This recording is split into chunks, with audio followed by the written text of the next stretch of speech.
Hola, hola, friends. I am here this afternoon with Amanda Garcia, a huge light in my life, such a source of energy. She is a natural healer and is pursuing her doctorate of naturopathic medicine in Toronto, Canada. Originally a Boricua mamacita from New York.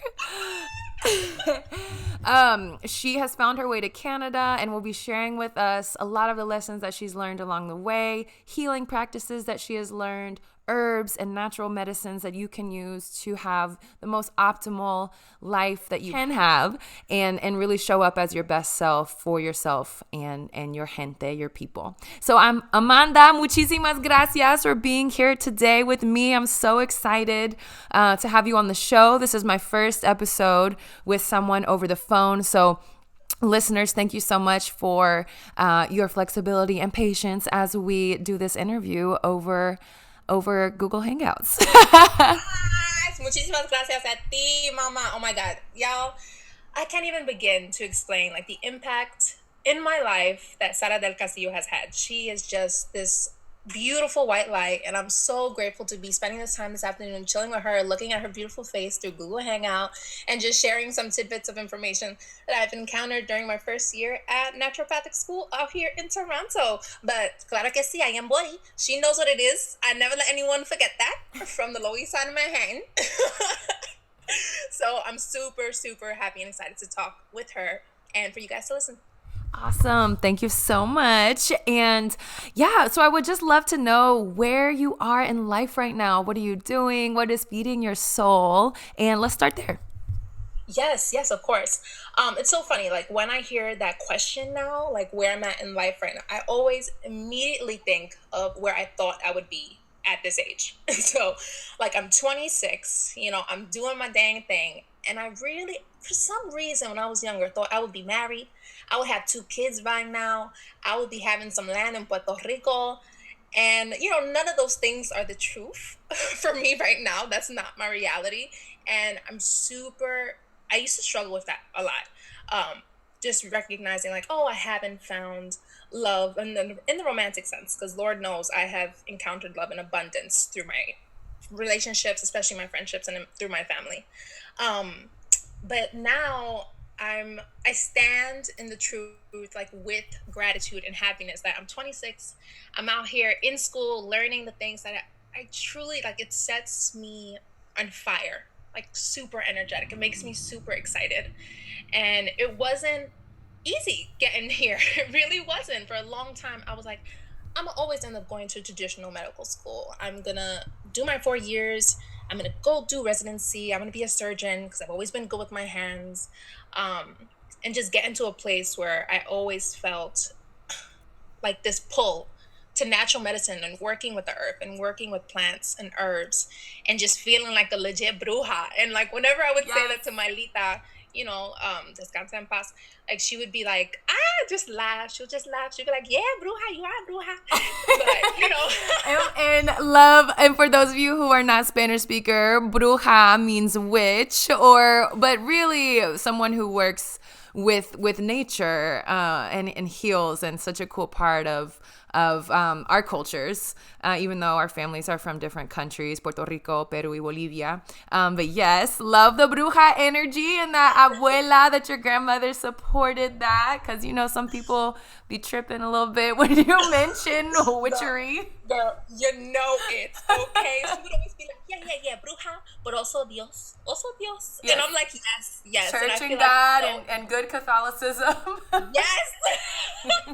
And I feel like it's not one and the same, but they don't have to not coexist together. Like they can coexist. And just having faith in the universe and also a God doesn't take away from my belief in the power of using plants, the power of taking care of yourself, taking care of your body, and following the moon cycle and knowing what it's doing. Yes. That a new moon is tonight, and Yes. like writing down goals for the month. And wait, hold on, is a new moon tonight? Yes. No, girl. Okay, that's why I've been feeling so good. In Pisces, baby. In Pisces, yes. All right. Yeah, so my 7th house is in Pisces, so I need to get to work. Thank you for sharing with me. I've been off. I've been so busy lately that I usually try to keep up with the moon cycles, but I did not realize a new moon was tonight. So excited. I love new moons. I feel like they just produce so much new energy. You get to like plant new seeds and watch them grow on the way to the full moon. So, ooh, I'm That's right. excited. It's all about intention. You know what I'm saying? And I feel like it's so close to praying. Like when we meditate Mm-hmm. and when we write down our goals for the month, it is a form of prayer because praying to pray, nothing will change. Like praying with action. That's Mm, how things and blessings come down in your life. And knowing what you want before you ask for it and then mm. before you act on it is the key to like unlocking like the biggest things and the most like fruitful things in life.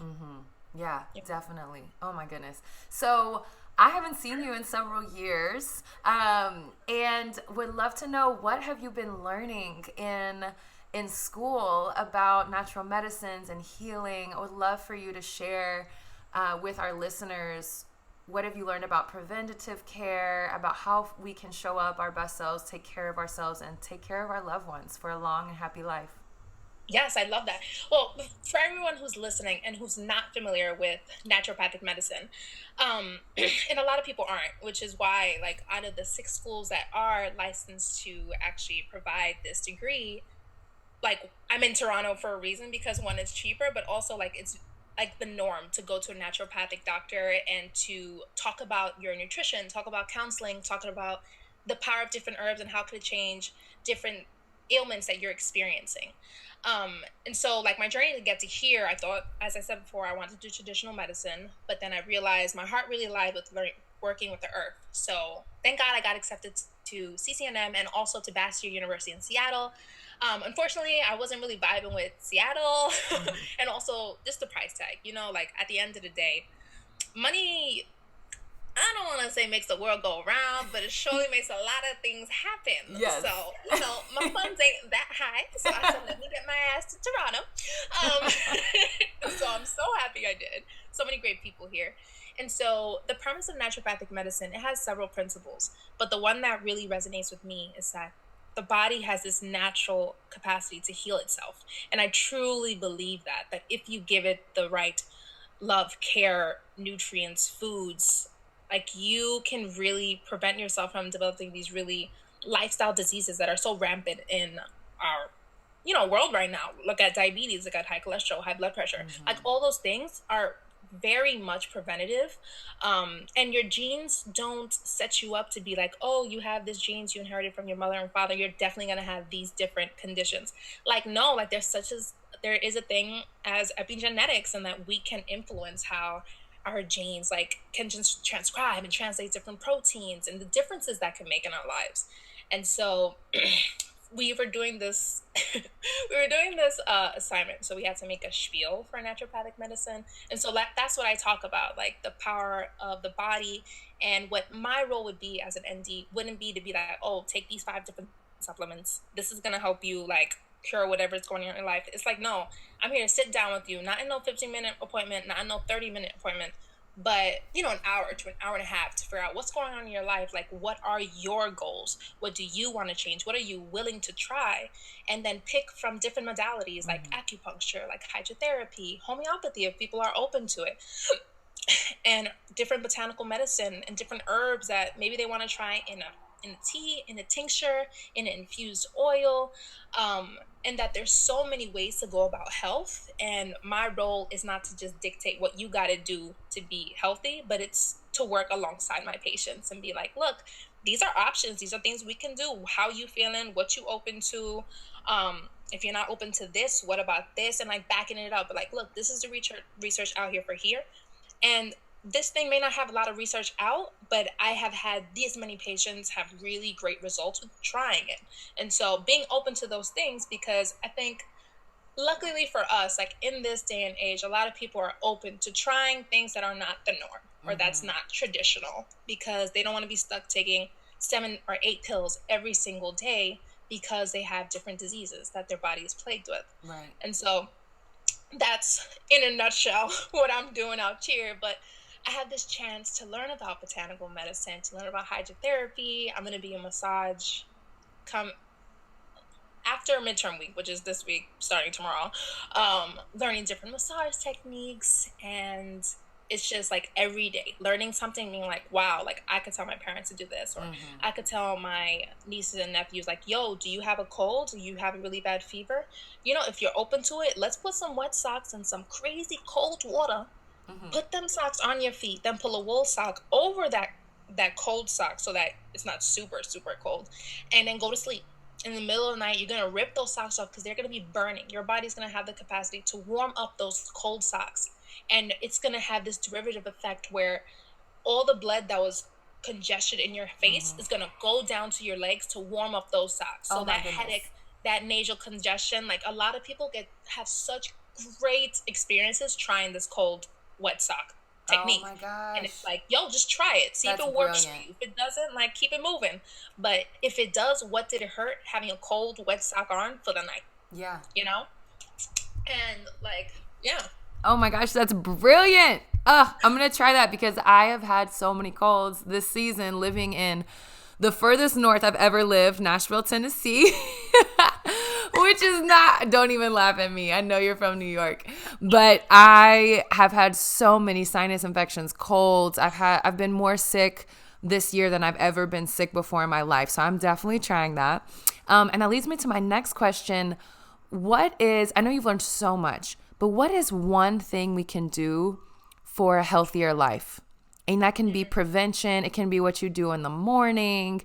It can be meditation, but I would love to know, and if there's more than one, please share with us. But for those of us who really care about preventative care and being healthy and showing up the best that we can, what can we do? What are practices we can incorporate that are easy and accessible regardless of income and all that jazz? Yes. Oh my God, there's so many. Like, let me just go off. Yes. Like, first thing that like pops to my head when I hear that question is drink water. Drink water. And I know it sounds like so easy, and people are like, duh, like, yeah, I gotta drink water. But I bet you some people are listening and like, you know what? I actually haven't drank a lot of water today. I'm drinking a lot of juices, or I'm drinking a lot of soda.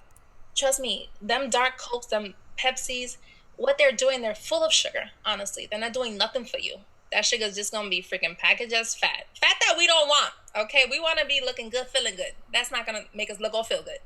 And also, like, when you have such high intake of, like, Coke or Pepsi, what that's actually doing is that's, like, pulling from your bones, homie. That's pulling different ions. It's going to make you higher risk for osteoporosis later on in life. And it's like, that's not worth it when you could just be drinking more water. You're going to feel hydrated. You're going to feel like, all right, yes, I have energy. Like, and then people don't even realize when they are dehydrated. You may have a dry mouth. You may have a really dry scalp, dry skin. You may feel really fatigued. You may even feel hungry, but that's not really hunger. That's your body being like, I need something because you're not giving me water. And so water is like number one. And what if I don't like water? Like, I mean, I love water. Thank God. I drink so much water. I pee all the time. But do you have any tips before we move on to the next practice that you have? Do you have any tips for people who just don't like water and they want to jazz it up a little bit? All right. If you're just like, I hate water. It's disgusting. Even though I don't see how it's disgusting. It don't taste like shit to me.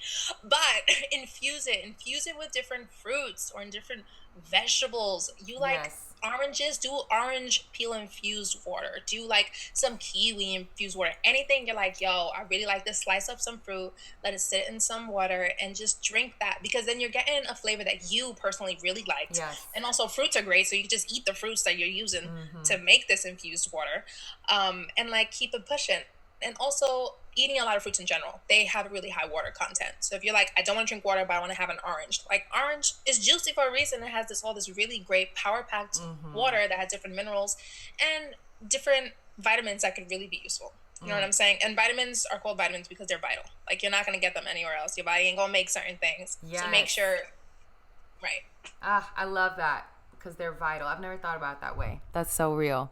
Well, yes, love that. Also, I like cucumber, so that's a good one too. Cucumber, lemon. Awesome. So I think you were about to go off with some other practices that we can use. So yeah, so drink water. What else? Another thing that comes to the forefront of my mind is reflect. And I know you're like, I thought it would be more like something to eat or something to drink or a supplement to take. No, take time. Maybe it's not every day. Maybe it's not every other day. Maybe it's not every 3 days, but on a weekly basis. Try to reflect on like what's going on in your life. Like it could be a journal. You could just be recapping events. You could be talking through like where you see yourself in a couple of days, in a couple of months, in a couple of years. But taking that time to think through what's happening in your life, and to get it out in paper or to say it out loud. And if that means going to a therapist on the regular, do it. There's no shame in that game with talking to someone who can just be this just subjective person and just give you advice on how to deal with your own shit, because everybody has their own shit. And just working really hard to be self-aware. I think when we take that time to be like, all right, how did I say that? What tone did I use? What was, how loud was I speaking? Like, how would that come across to that other person? When we take that time to reflect on how we treat others and also how we're treating ourselves in the daily, like, we can only improve from there. Because if we're not aware from what we're doing, what we're saying, what we're thinking, like, that's it. You know what I'm saying? Because what we think, we inevitably do. So we got to change the way we think, and we're going to change the way we actually follow through and our actions will speak way louder than the words that we say. Yes. Oh, I love that so much. And I have definitely journaled before, or I've even recorded myself, because sometimes I don't like writing and I just get out my video camera or my recorder on my cell phone and just kind of get out my thoughts. So I love that idea. Do you have any practices for journaling or talking to yourself or like guided meditations that you particularly like or that have been helpful for you? Like if someone's feeling really overwhelmed and they're like, I've never sat down and reflected before. Like, like what does that mean? How do I get started and how do I dive in? Yeah. For me, I am not a person that journals every day or every other day or every week. I struggle. I struggle to find time to journal. And I know when I'm feeling just not myself, not 100, and I'm like, I need to dedicate some time today to write down like what's going on in my life, how do I feel? Let's look back on the past couple of days, past couple of weeks. Um, and usually how I start the process is like, what am I grateful for in that moment? Like, I want to start off being like, yo, I'm alive right now. I'm breathing. What am I grateful for? There's so many things to be grateful for. It could be sometimes starting journaling and being like, I'm so grateful I'm breathing. I'm so grateful my nose is not stuffy. I'm so grateful that I called my Lito today and I told him I loved him. Like that lifted a weight off my chest. And so if that helps you and anybody listening, like start with something that you're really grateful for. And then just let it pour out. Like then you'll realize there's so many things that you're grateful for. Or you'll realize there's not that many things you're grateful for. So what do you want to be grateful for? What do you want to change to make sure that you become grateful for that person or that thing or that new hobby that you started? You know what I'm saying? If you started on a positive note, I feel like the waters could just open up and they'll just flow. I think it's harder with me when I start journaling and I'm just like, FML, like this shit pissed me off. Like I don't like this. I end up not journaling that much because I'm like, I'm just not feeling it, not feeling good. But sometimes you need that too. And so recognizing that everybody's journey and especially journal is going to look different. And so if you feel like, nah, I got to go off about this argument that I had today and what I should have said to make it better and what I should have said to win, but also recognizing at the end of it, it's like, what's done is done. Like, like some things, they happen. And the only thing we can do is move on and move forward and just know that that's not something I ever want to do again. Or that's not something I ever want to say or do again. And that's not a person I want in my life because they hurt me in such a way. You know what I'm saying? Like sometimes taking that time with yourself, by yourself, is where some really great things can just come out and you have really great epiphanies and be like, wow, that's how I felt. And I didn't realize that until really sitting down in my thoughts, making myself uncomfortable and being like, oh, yeah. Yeah. Oh, yes. No, that's so beautiful. And you're right. It's not always about trying to be positive, though I think gratitude is a transformational force. And I every morning write 3 things that I'm grateful for, and I don't limit myself. If I have more things, it just starts to snowball, and then like I've started the day with a smile and really beautiful images in my mind of my people or water, sunshine, like these little things that don't have to be huge things to be grateful for, but it's like, man, I love the sun on my skin, and I love that I have a bed to sleep in when there are so many people in my city that don't. So I appreciate you sharing that. And I've also started asking my partner every night that I see him, what are 3 things that you're grateful for?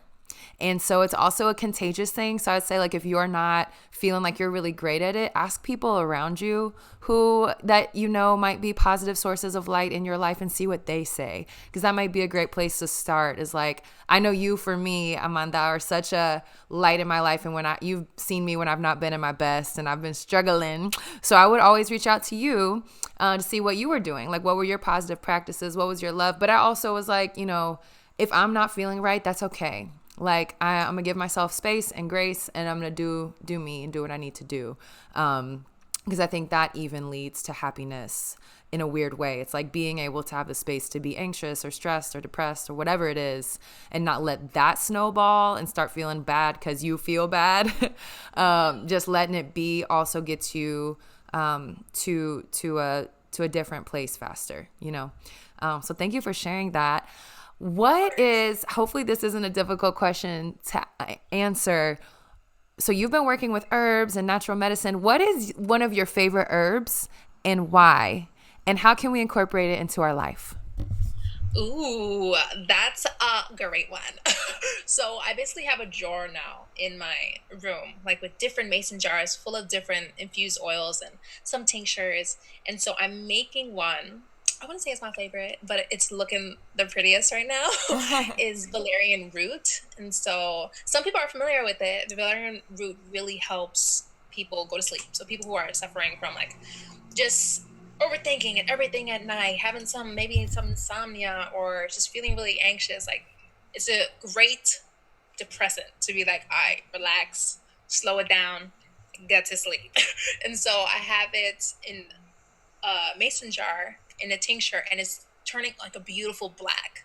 And like, to make a tincture, you got to use some vodka. So it used to be clear. So the fact that it's turned black is like, yo, like, this is real. Like, when you make tinctures, like, there are things seeping out of herbs and they're getting into the freaking solution.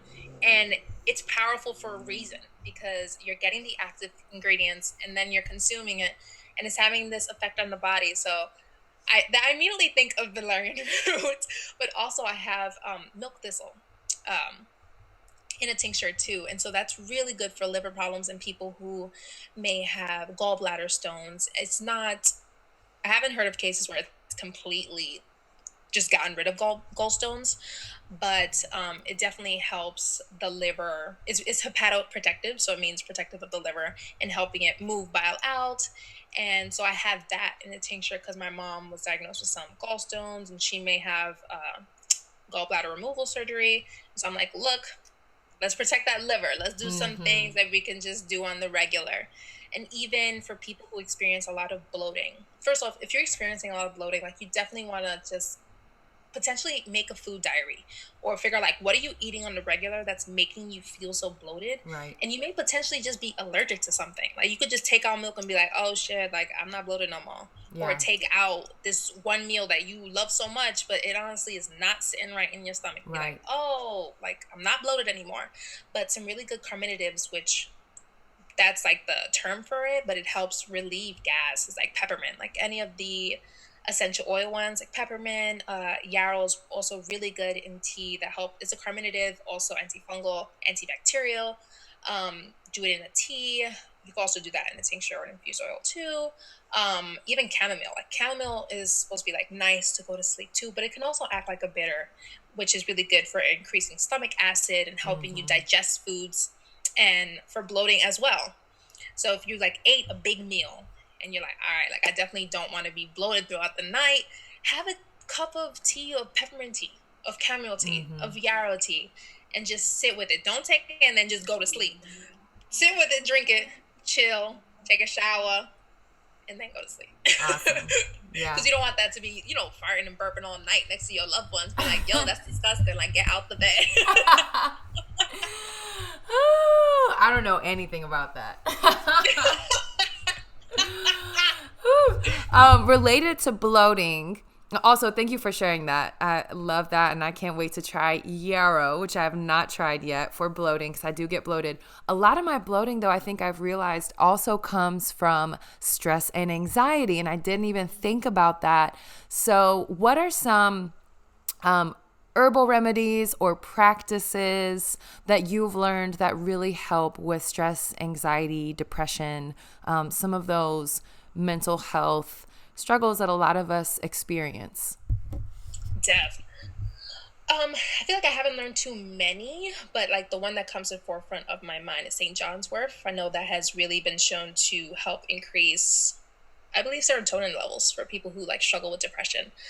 So that can always be an option for people. I also believe like if you're struggling with stress and anxiety, like that's like a buildup, like a blockage of something, feeling like so much of a certain thing and it's not having an outlet. And so figuring out what's that outlet for you. And so if you love to dance, like go to a dance class. Go to a dance class once a week. Let's get out that frustration, that anxiety, that stress, and like let it flow. If you love to paint, get some canvas, get some paints if you can, and like paint. If you want to draw, if you like to do some poetry, do something you love that gives you energy to push it through. Because I think at its core, when it comes to like stress and anxiety, we usually stress and anxious about shit that we have no control over. Right. Honestly, it's usually something like that. It's like, oh my God, it's raining. Like, I'm stressed the fuck out. Like, now I got to deal with that, driving in that or traveling in it. It's like, couldn't you make the rain stop? Like, not. And so recognizing what's in and what's not within the locus of your control and giving yourself grace. Like, yeah, I'm freaking tight. It's raining. I got to deal with this. But you know what? I'm going to keep it pushing, do what I have to do, and just recognize that that doesn't mean I can't do what I need to do. It's just one added pressure, but I'm going to just pull through. Yeah. Awesome. So some questions I like to ask every guest on the show are around self-love, risk-taking, and really dimming down the noise to get right with your intuition or spirit or whatever word that you use to identify, but that voice or that feeling that you have that pulls you in one direction or the other.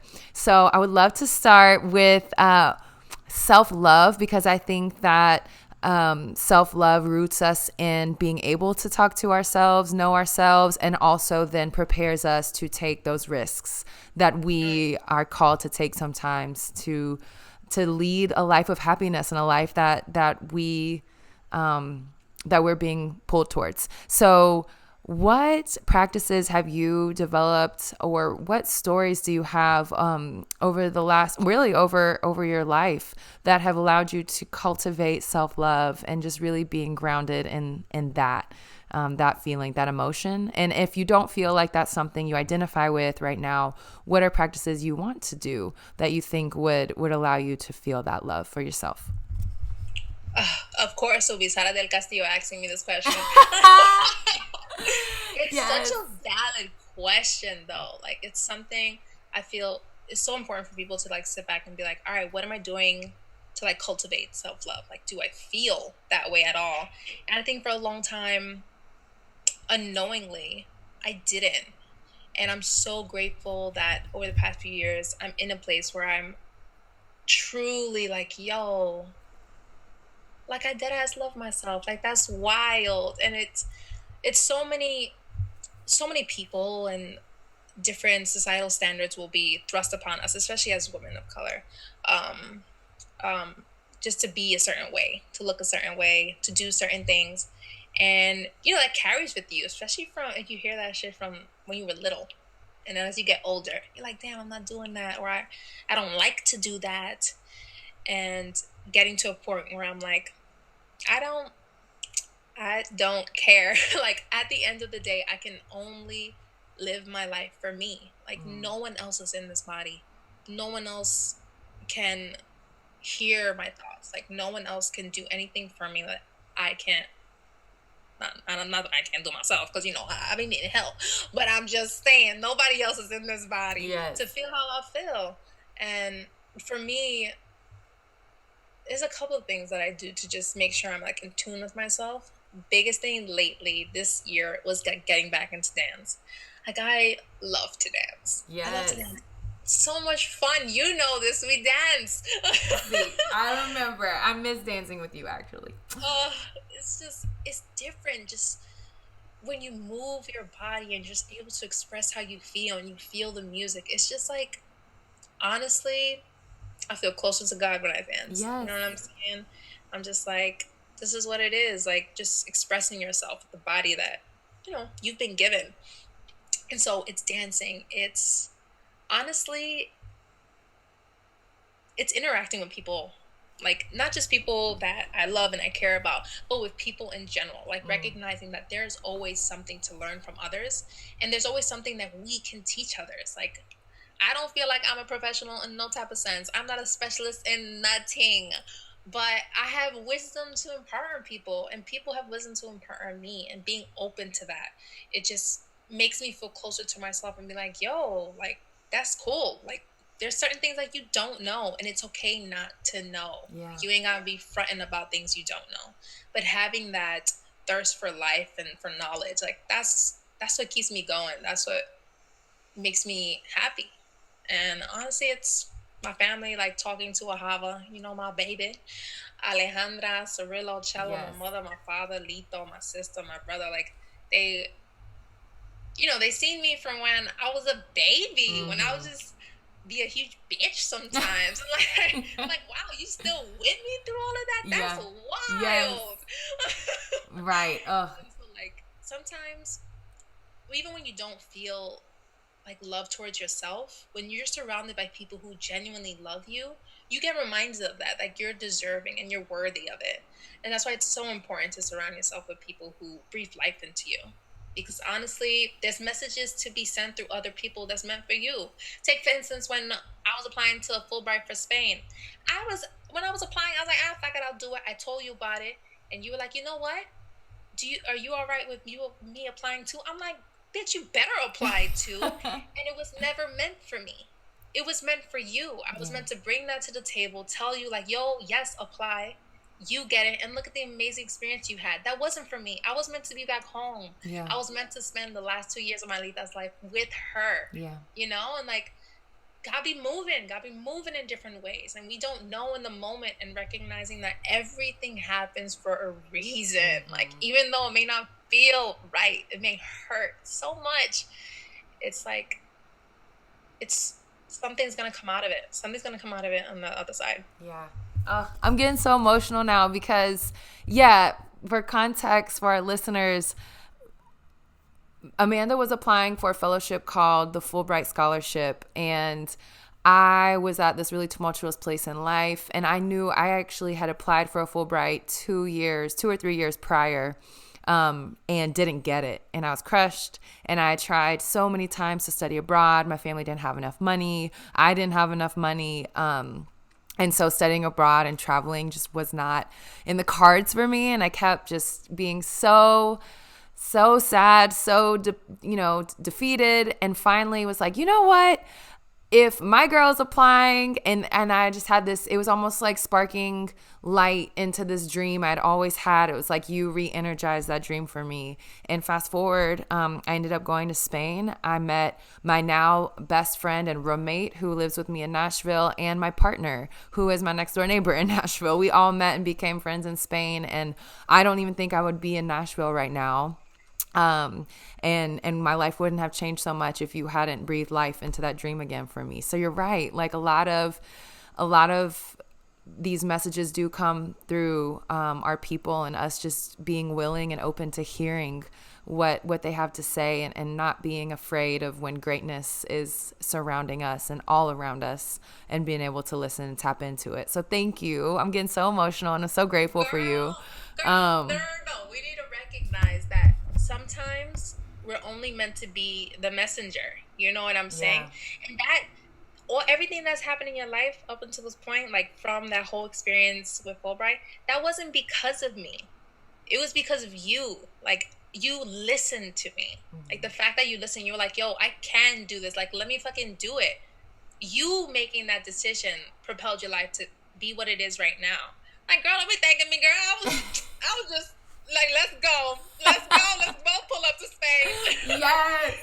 Did the work. And I think that's so important. Like, once you like act on what other people's are meant to tell you, like, your whole life could change. But it needed you to act. You know what I'm saying? Like, I could have told you that every day, like, girl, apply. You could have been like, no. But you didn't. And like, that's what's important. Thank you. Yeah, no, thank you so much, and for being such a positive light in my life. So that was a big risk for me, traveling, uprooting my whole life in New Orleans, traveling to Spain, and really being the only person I knew, and that experience was a huge risk for me. What risks have you taken lately? I mean, I can think of a few in my brain, right? Like switching from medical school to now pursuing your doctorate in naturopathic medicine, moving to a new city. Like, I just feel like you're surrounded by all of these beautiful, courageous decisions you've been making. But definitely want to hear from you. Like, what has risk taking looked like in your life? And do you have any stories to share with our listeners and with me about what that has been like for you and what you've learned? Ooh, so juicy. Yes. Casual, easy question. Yeah. I think you're right. I think the biggest risk that I've taken lately was making this move and being like, look, this is something that I feel in my core, in my spirit. Like, this is the type of medicine I want to do. And, you know, not everybody knows about it. Not everybody is familiar with it. And not everybody will support it or agree with it. But I know in my heart of hearts, in my spirit, like, there is knowledge to be gained from realizing, like, the powers of preventative medicine and all the different ways that can look, and teaching people about it. I ain't trying to be a doctor and have a patient come to me every week.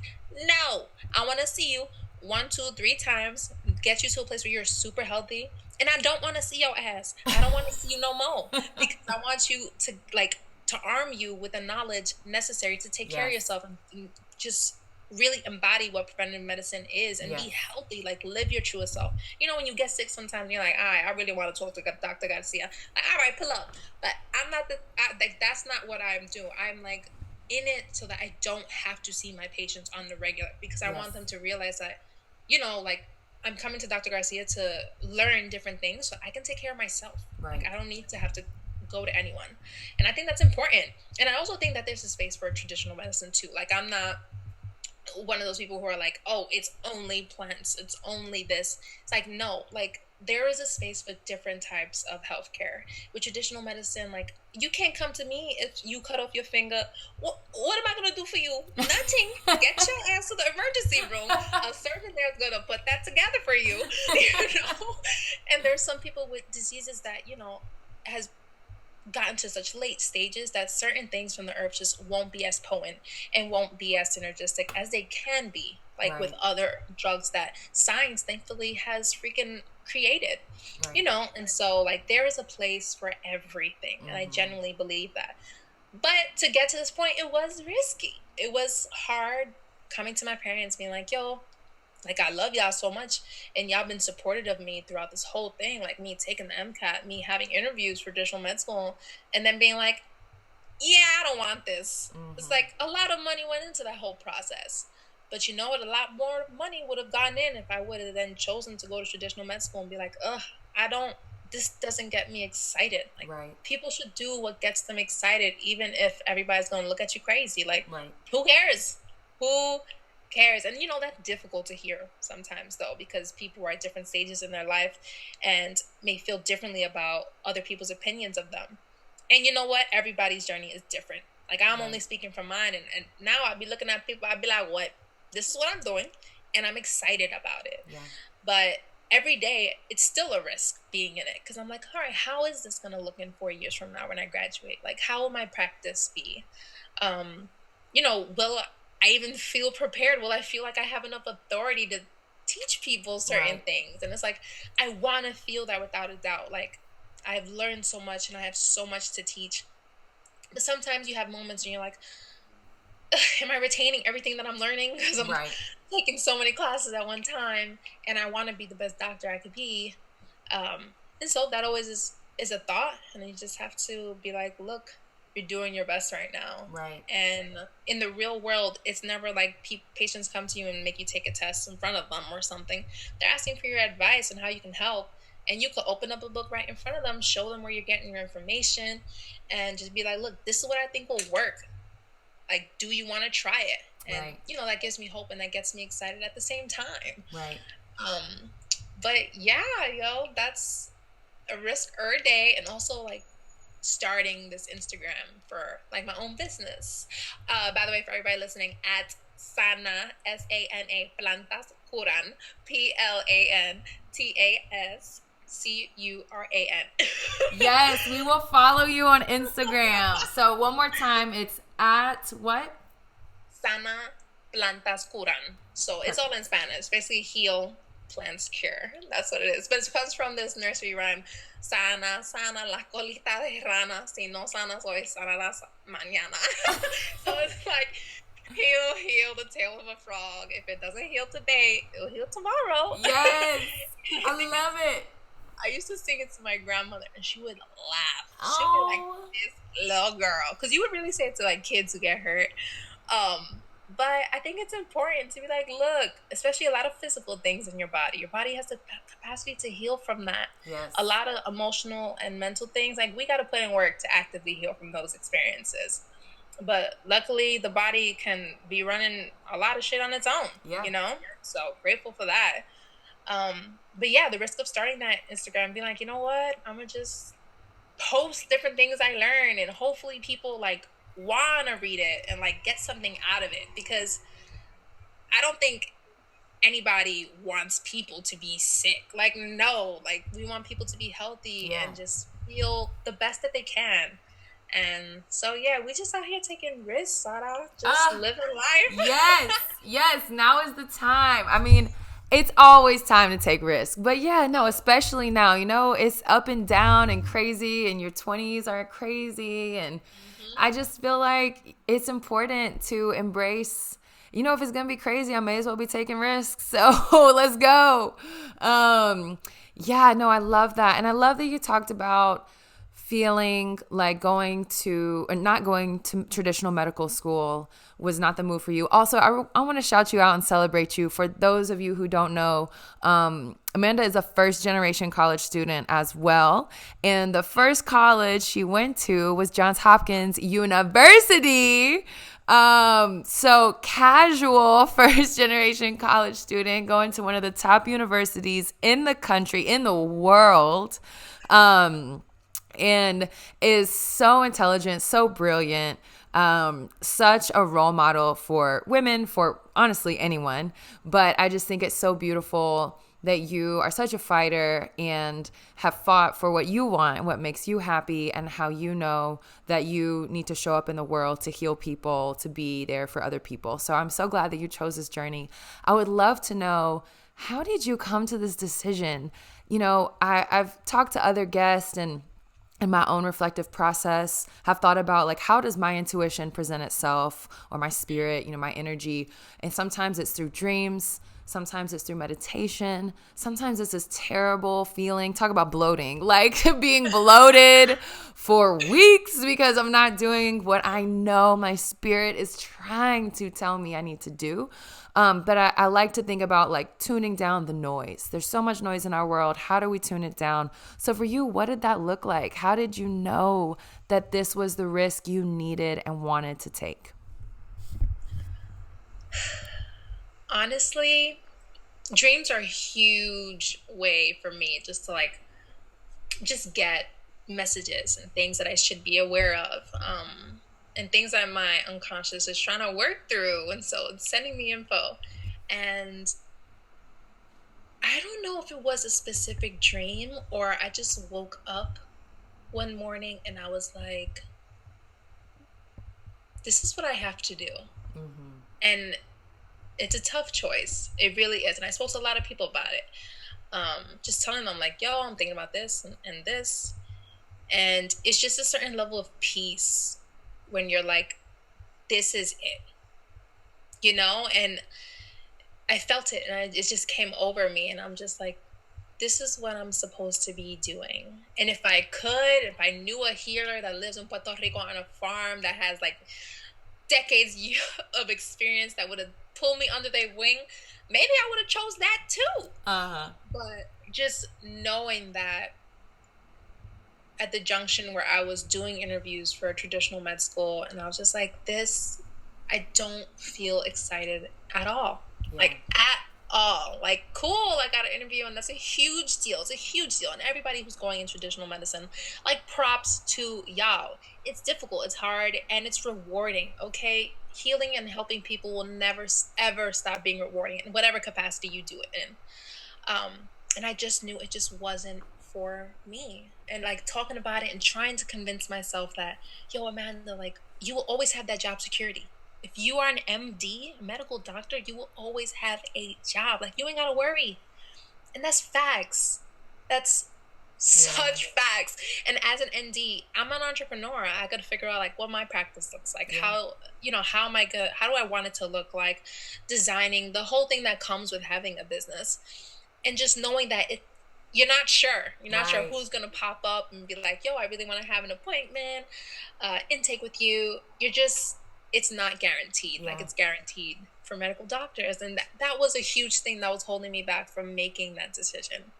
But at the end of the day, I was like, you know what? We ain't here for a long time. Right. We're here for a short time. Because Lord knows I could leave tomorrow from this earth. You know, my cycle here could be done.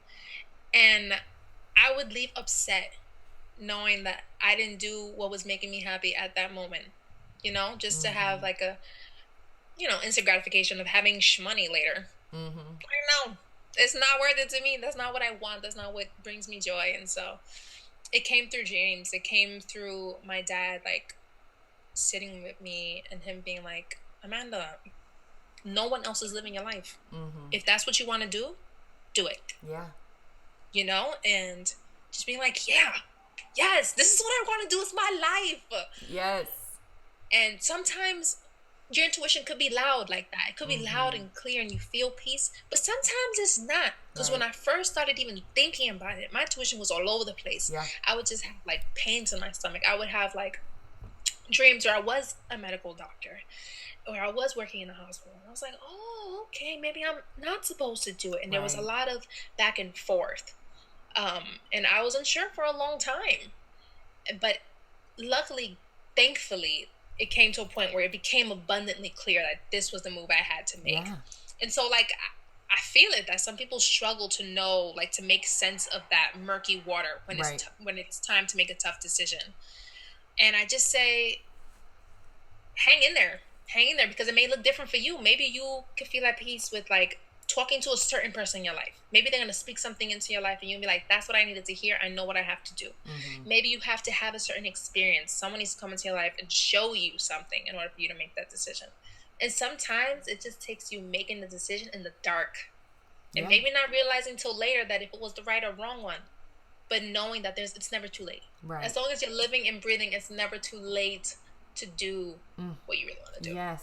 Oh, that's so beautiful. You're right. It is never too late as long as we're alive. And when you're talking about intuition being back and forth, oftentimes I feel like, we have this billions-year-old brain, and over the last billions of years, its function has been to help us survive. And so, but then we have our heart and we have our spirit, at least that's how I identify it. And, these spiritual forces, at least how I view them. Some people view it as energy, or some people view it as ancestors, God. I want to respect that everyone uses different language and has different understandings, but we also have a heart, and we have this part of ourselves that's not necessarily there for survival. It's there for like a higher purpose, or it's there for, self-actualization. It's there for unity with the world, with nature, with other people. And I think the two are at odds, but they both have the same goal. Well, maybe the goal isn't the same, but I think they're both important, right? We need to survive. It is great that my mind is like, yo, I want you to be alive. Like, I want you to not be starving, and I want you to be okay. I want you to thrive. And these are the messages that you've received over time of what it means to survive. But I also think we have to create space for our heart to come through and say, we're not just put on this earth as vessels for survival. We are also put on this earth as spiritual, energetic beings that have these beautiful gifts and these abilities to connect, and emotions and things we need to feel, and people we need to meet, and lights that we need to spark in ourselves and in others. So how can I do that too, and also have food on the table to make sure that I can sustain myself to do that? So I feel like knowing that the two are separate, but that they can work together in really beautiful, harmonious ways. If they can communicate, they can be aware of their roles, and honestly, sometimes like stay in their own lane and then like collaborate when they need to.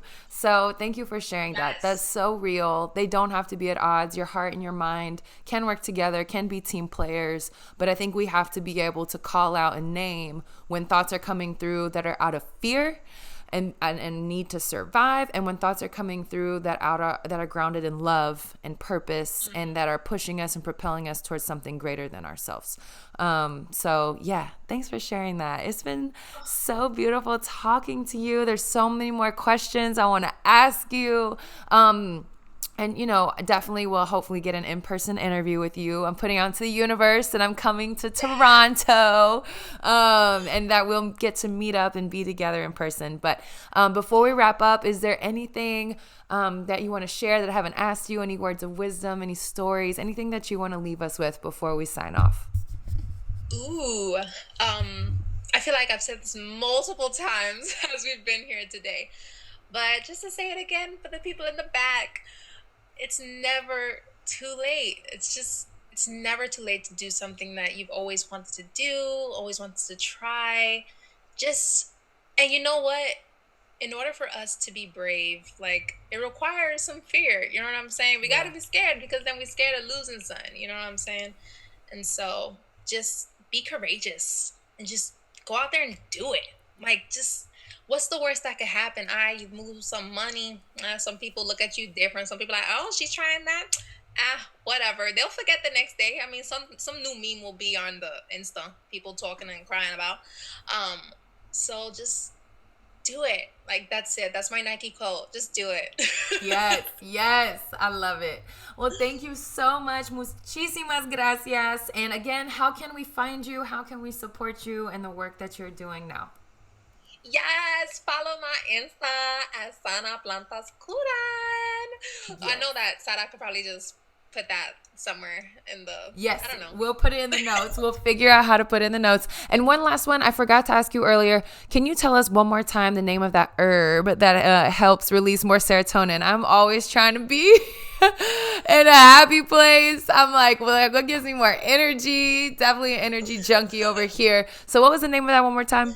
Yes, so St. John's Wort is really notorious for helping people who experience a lot of depression.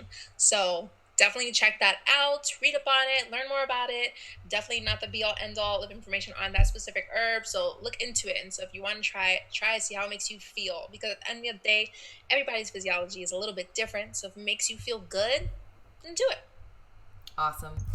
Thank you so much, Manda. We will talk to you soon in person. I'm going to Toronto, and just so much love for you. Thank you so much for sharing your wisdom with us. You are such a bright and beautiful spirit, and I'm so grateful for your friendship, and so grateful that our listeners got to hear from you today. So, un abrazo, big hugs, and we'll see you soon in Toronto. Ciao. I love you. Bye.